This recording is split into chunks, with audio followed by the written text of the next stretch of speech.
So what do you do when you wake up and you're getting ready to start your day off and this is what you get? What do you do? Do you stop? Keep going? What do you do? Nah, it's just part of the process, right? Sometimes these type of things will happen.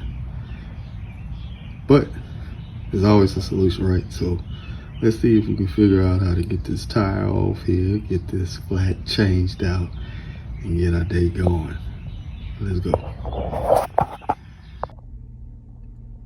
All right, we're about to shoot a quick little video about what you do when you're not necessarily prepared, right?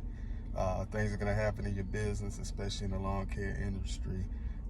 So this morning we woke up to a flat tire.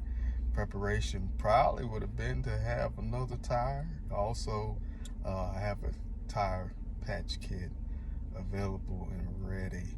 So guess who didn't have one? So we're just gonna, slow it down a little bit today and go ahead and try to be more prepared in the future. We're here at AutoZone, gonna get us a tire patch kit. So tune in, we're gonna walk you through all that and how to patch up the tire. So stay tuned, let's go.